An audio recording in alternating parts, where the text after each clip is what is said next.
Hello viewers, నేను doctor Sumeena, chief fertility consultant and laparoscopic surgeon, Fertilica IVF, Hyderabad. ఈ వీడియోలో మనం స్పర్మ్ మొటిలిటీ గురించి మాట్లాడుకుందాం. ఈ స్పర్మ్ మొటిలిటీ ఎలా ఉంది అని చూడడానికి చేసే simple test semen analysis. Semen అనాలిసిస్లో మనకు మొటిలిటీ ఎట్లా ఉందో డీటెయిల్డ్గా తెలుస్తుంది. ఒకవేళ మొటిలిటీ కనుక తక్కువ ఉంది అనుకున్నప్పుడు ట్రీట్ ఎట్లా చేస్తాము, ముఖ్యంగా ఈ మొటిలిటీ తగ్గడానికి కారణం ఏంటో చెక్ చేస్తాము. ఒకవేళ ఏదైనా ఇన్ఫెక్షన్స్ ఉంటే ఇన్ఫెక్షన్స్ ట్రీట్ చేయడము, వారికోసీల్స్ ఉంటే వారికోసీల్కి ట్రీట్మెంట్ తీసుకోవడం ద్వారా మొటిలిటీ ఇంప్రూవ్ చేసుకోవచ్చు.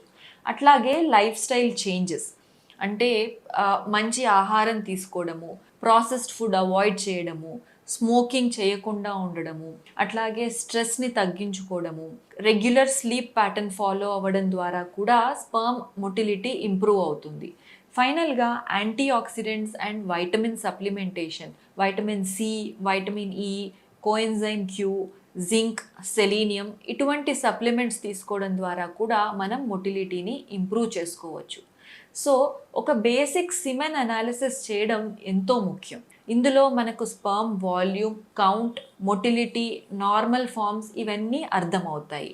వీటిలో ఏదైనా ప్రాబ్లం ఉంది అనుకున్నప్పుడు దానికి ప్రాపర్ ట్రీట్మెంట్ తీసుకొని ట్రీట్మెంట్ చేయించుకోవడం ద్వారా మనం తొందరగా పిల్లల్ని ప్లాన్ చేసుకోగలుగుతాం. సో స్పర్మ్ కౌంట్ గురించి కానీ మేల్ ఫర్టిలిటీ ఇష్యూస్ ఏమైనా ఉన్నా కూడా తప్పకుండా మమ్మల్ని సంప్రదించండి.